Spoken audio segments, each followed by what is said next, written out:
Good morning, you guys. I wanted to share my thoughts about one of my favorite passages, and it's in chapter 9. If you haven't read chapter 9 yet, don't worry about it. This might actually help you think about things to look for as you're finishing the book. So, whenever you're doing some rhetorical analysis, you're always trying to think of what is the author's argument? What is Fitzgerald up to in here?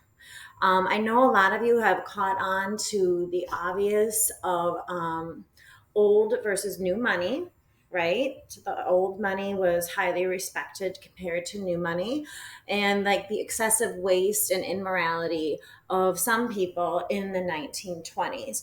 Although, as you finish the novel, you should be able to deduce that there's sort of like levels of immorality going on in among the characters. So this, I know it's all like squishy here, but you were supposed to do this when you started the book. All right. This was to kind of help you think about what are arguments Fitzgerald is making. Okay. The American dream is not realistic. Does he make that argument or does he not? How so? These are all things you should be reviewing and thinking about, what passage now could help show one of these arguments as you study for the test on Monday. All right, I want to talk to you about how when you write a claim, it needs to be specific. And we've worked on this all year. What do the following passages reveal about Fitzgerald's argument about the American dream? So if you were to answer that, you guys, and I give you a passage, you can't just say Fitzgerald makes a claim about the American dream or Fitzgerald makes a claim about immorality, okay? Or Fitzgerald makes a claim about recklessness. What about the recklessness? What about the immorality? What about the American dream? So if you were writing a rhetorical analysis, which you're going to do on May 20th, a thesis might look something like this. Through, and then you're going to pick some stuff through allusion, selection of detail, imagery, characterization, whatever you pick, right? You'll probably pick 2 to 3 big things to talk about. Fitzgerald argues that the American dream is, you can't just say he makes an argument about the American dream. What is he arguing about? What is he saying? All right, so the passage I want to talk to is on page 185 of the PDF, and it's a great scene in the novel. I'm disappointed that the movies skipped it.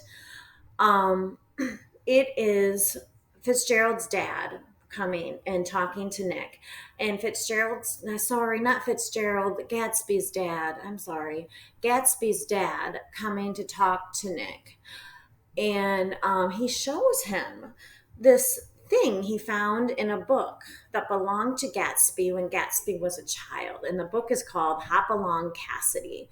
And young Gatsby, young Jimmy Gats, had made a list for himself of things he wanted to do, right? What does this show about young Gatsby?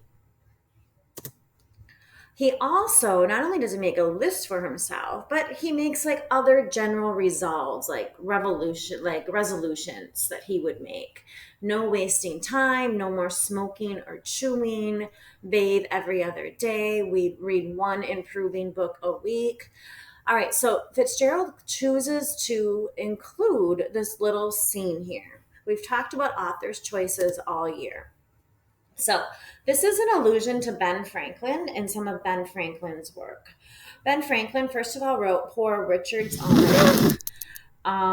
Ben Franklin was known for his great aphorisms, right? Like, work as if you were to live 100 years, pray as if you were to die tomorrow. And people purchased these and enjoyed them and so forth, okay? This is Franklin's autobiography, though, and it's more likely an allusion to his actual autobiography. Franklin wanted to self improve and self perfect. So even as a young person, he started making lists, okay, of things he could do to get better. Here you have one. He makes a list almost exactly like young Gatsby's in the novel. Okay, makes a list for himself to get ahead, to improve. Fitzgerald himself was also a list maker. He was a voracious letter writer. People used to write letters constantly. And a lot of his letters are filled with lists. Here's a list found in a letter he wrote to his 11-year-old daughter.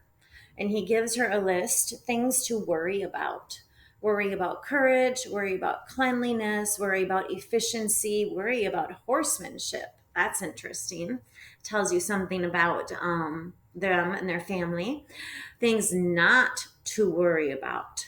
Don't worry about popular opinion. Don't worry about dolls. Okay, he's giving advice to his daughter. Fitzgerald made himself lists. He always had lists of things to do, lists of books to read, lists of ways to improve. I think that's really interesting that we have young Jay Gatz's list, young Jimmy Gatz's list. Okay, we have Fitzgerald's list, we have Ben Franklin's list going on, all leading to, hey, what can I do to improve myself?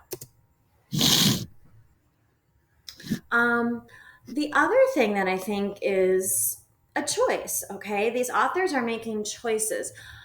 The list is written in an old book that belonged to this kid, this little Jimmy Gatz, as he was growing up. And the book is called Hop Along Cassidy. And I think that's significant. I think that Fitzgerald chose that book for a reason to put into his portrayal of Jay Gatsby. And I don't know that show, all right? It's a Western. I looked it up. I admitted right here. Look at this description I lifted from Google. Hopalong Cassidy was a character who helped look for bad guys. So you can see why a kid would, especially a boy, would want to read like this about this character, this sort of rugged character that actually he didn't seem super moralistic on the surface, but he helped hunt for bad guys. He helped damsels in distress. And so forth. All right. So young Jimmy Gatz read these books when he was a kid. I think the name of that book is picked on purpose for Fitzgerald, by Fitzgerald. All right. So as you're finishing the book, I'd like you to think about this word, meritocracy, which is a social system in which success and status in life depend primarily on individual talents, abilities, and efforts.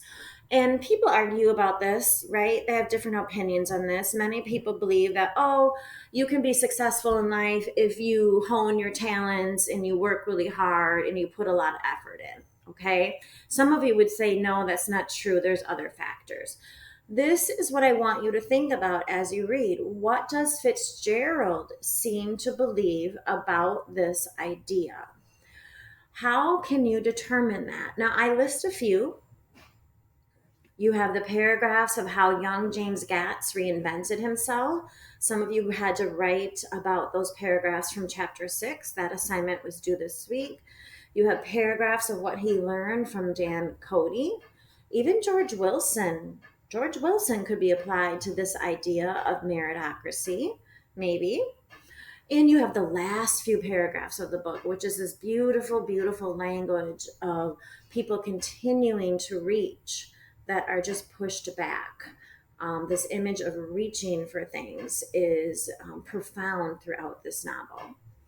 These are things I want you to think about as you finish the book. Sentence starters to get you thinking.